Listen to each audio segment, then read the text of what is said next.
Mike's on Mike, a conversation about politics, government, and Jacksonville, with 50-year opinion leaders Mike Hightower, Mike Tolbert, and award-winning broadcaster and longtime political observer, Mike Miller.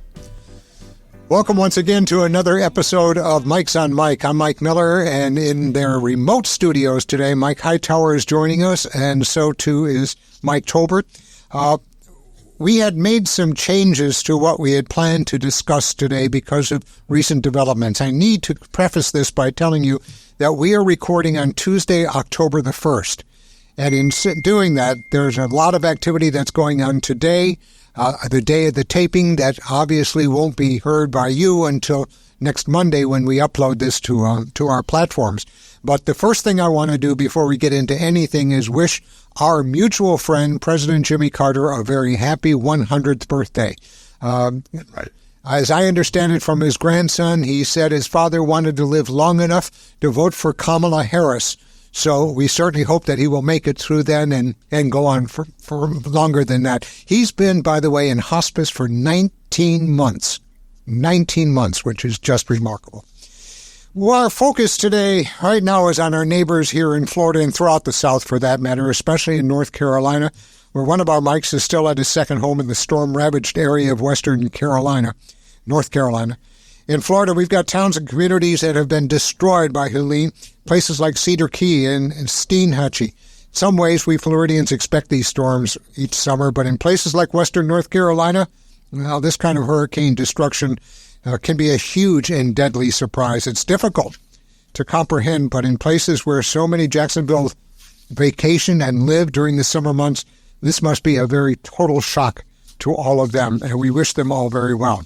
As of our taping today, rescuers are combing the North Carolina mountains, looking for missing people, finding more, unfortunately, who have perished, and trying to get food and supplies to where people need it the most and where there's a dire need for it. Mike Hightower, while safe himself, is in the midst of all of this devastation. Mike, first of all, tell us how you are, how things are going, and what you're experiencing.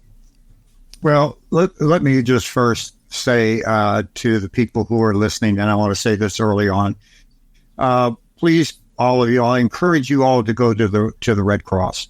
The folks up here, at least in Western Carolina and also on the border of Tennessee, I have never seen devastation like this, and the needs are unbelievable. So as we sit in Florida and you're thinking of what can I do, the Red Cross's way to do that. And I just ask that you all consider that, because we never realize how blessed we are until you see. All you have to do is go on Facebook or just Google North Carolina hurricanes, and the scenes you'll see are just horrific. So we'll start that by a prayer for the folks who've lost. We're almost at 150 people, and they're still finding bodies, unfortunately, and to the people whose entire towns, homes have been ripped from their foundations and are never to be seen again. So it's kind of where we are. So on that, as far as I am, I'm fine. We have power back. So that means I have hot water and hot coffee. So I'm good. Not internet, as you can probably tell from my background. The background behind me, I am in the storage room of one of the largest road builders companies here in Western Carolina. 66 employees, just an incredible fleet of trucks and big earth moving equipment. And they are all out as far as their trucks will take them. So they have internet here, so I don't. But I have running water. I have hot water. I have lights. So I'm in their storage room and talking to you from that. I'm doing fine. We got power back. The town finally got power back last night. Not all of it.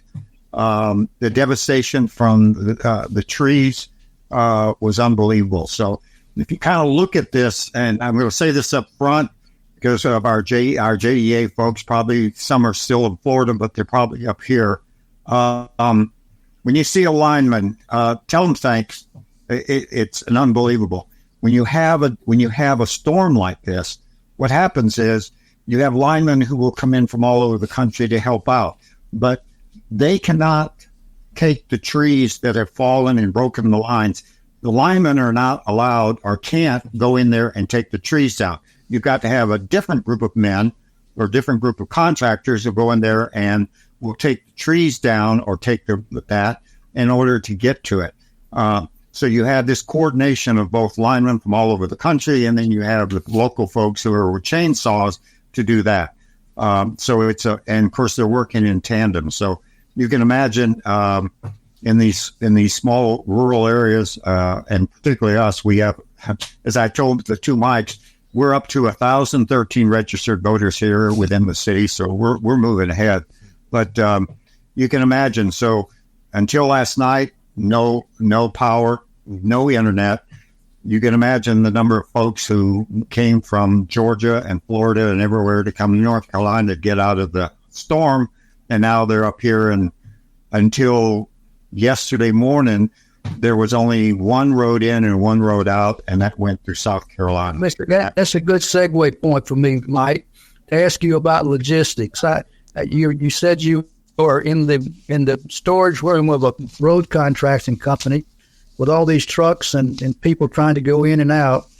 For those of us who have been lucky enough over the years to visit Western North Carolina, getting up and down some of the roads are so narrow and curvy and hilly that in a normal time it can be difficult. I can't imagine what it's like right now. And there's a massive search going on for people. There's a massive effort up there to try to get water and food to people. Talk to me about the logistics. What are you seeing and hearing from your friends? Well, let me kind of take it from the people who are like in our small town. Highlands is, as it's called, it's the Highlands. There's a lot of little roads. When I say it's a one-lane road, I'm talking about if you have a small car road, and all it takes one for a tree to take the line down, but then you've got the tree that blocks people. And you've got a lot of people just in our area that not only have they lost power, but they can't get out of where they are to get to any place. And you can imagine on some of these little roads, there's no way that they can't contact anybody to say, I'm stuck up here. So that's where that is. If you take that and Mike Tolbert, as you shared with me earlier, if you were to just go online and look at what's happening in Chimney Rock, by the way, Chimney Rock by Lake Lure, totally wiped out. Jeez. Chimney Rock is gone, absolutely gone. Oh, man. Asheville, North Carolina, the village downtown, water is 12 feet high.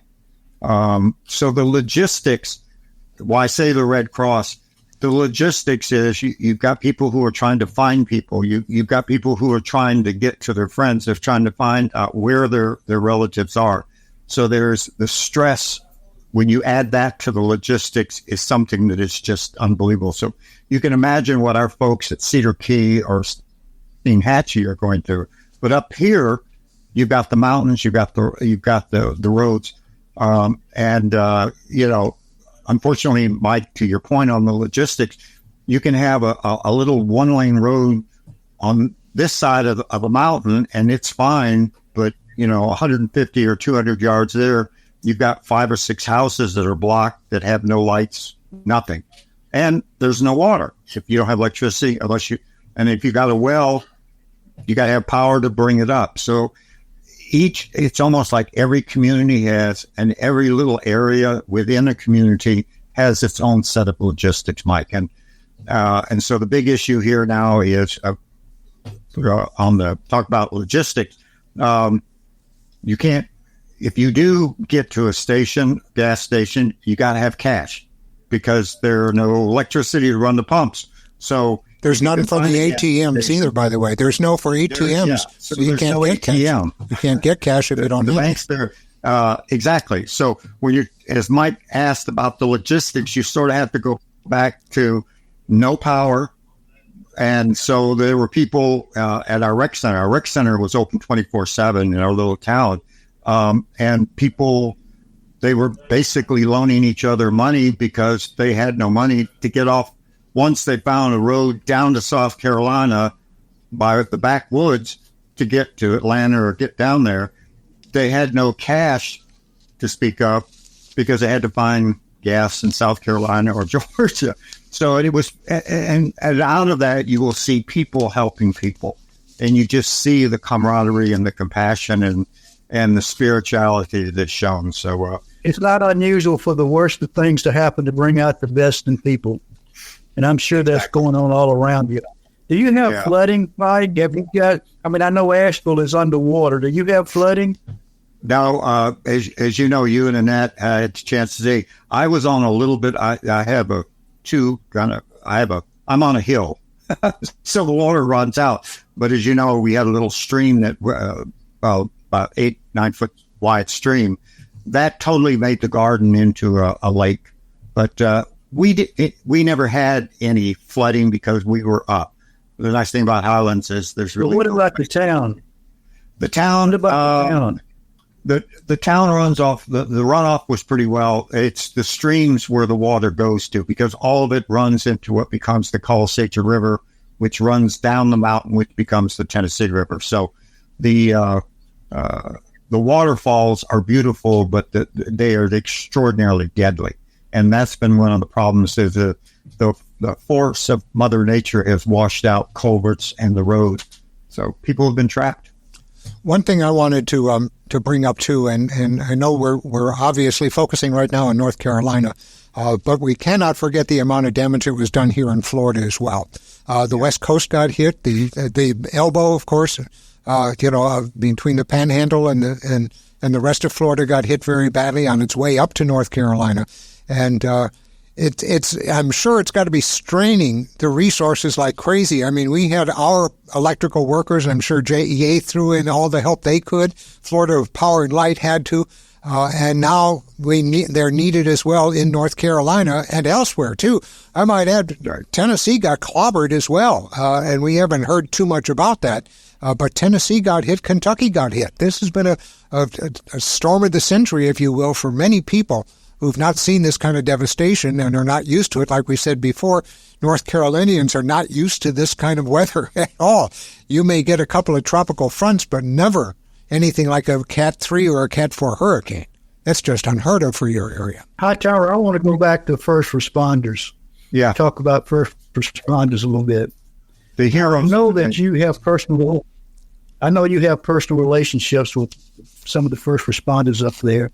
And you told us earlier that you had been visiting with them. What have you learned and seen about association with those people and what they're doing? What I've watched is you got these people from Cincinnati who have never been to Highlands, who have never been here, and all of a sudden they could be working with somebody from West Tennessee or South Carolina, and they're doing this by what they know and how they work it out, because there's no on-the-ground coordinators. They're up here doing what they do by what they've done through experience and their gut, and they're doing it regardless of politics. Yes. Politics is not part of this. It is not part of it. And I hope it doesn't become one. I mean, it's going to take a while. It's going to take months, if not a year, to get this thing back together. Even if you had all the money in the world to do it, it takes time, it takes sweat equity, and it takes the tenacity of saying, do I just throw up my hands and move someplace else? And Mike, I know you mentioned the Red Cross, and we will put up a slide on our program here so that you can find out how you can donate to the American Red Cross and make sure that those dollars do go to the areas where they are most needed. There's already been one 16-wheeler that has come up already that, according to the people at the community center this morning, said it was the first truck from the Red Cross and they were bringing water. That was the big thing. It was full of water. There is the infrastructure of the logistics, but there is the communication and the personal side of the logistics of people looking after people. And, knowing that there are folks out there who we sort of take the internet take for granted, or we take a cell phone for granted. And a lot of folks up here in these rural areas don't have all that. So, hey, Mr. Tolber, we haven't talked about your experiences. Did Brooksville get hit with much of anything? Did the farm get hurt by any of this? Not really. We dodged another bullet. We're very lucky. We dodged another bullet. we got wind, limbs down, we got rain. Our power was out almost 2 days, so we couldn't make coffee or take a bath. But good Lord of mercy. Yeah. Are the horses okay, Mike? Horses? As far as I know. Okay. We couldn't get water to them, but that was, I'll tell you a quick story. We were bitching and moaning because our power was off, and all of a sudden power around us started coming back on, but our power was still off. And every time you call the rural electric company, you don't get anybody. You get a message that says, we're all out helping people. Leave a message, but we know what your problem is, and we got trucks in your area. And this went on for almost 2 days. But finally, Saturday morning, about 9 o'clock, I drove to a nearby fire station, and I asked the fireman, I said, can you possibly help us out? We're 80 years old. We live on a dirt road. We don't have power. People around us have got power, and we can't get through to the electric company. Can you help us? And I'll be damned. He said, I'll call the dispatcher.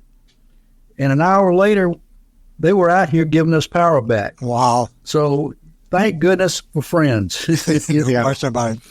Guys, we're going to wrap it up here, but there's one thing I wanted to bring up, which is not part of what we ended up talking about today, and that is that the three of us have two very good friends who luckily were able to get together, sit down, and end up shaking hands over hopefully a great agreement for the 600,000 subscribers of Florida Blue. And I just want to take a moment here to congratulate and thank our friends, Michael Mayo, who's the CEO of Baptist, and Darnell Smith, who's the market president of Florida Blue, for doing such a sensational job in getting together and ironing out the differences and coming up with a multi-year contract that will keep service going to the people that need it so badly. So congratulations to both Mike and Darnell, and proud to have you guys as our friends. By the way, next week, we've talked about this before, we're going to be talking about the homelessness issue that we have here in Jacksonville.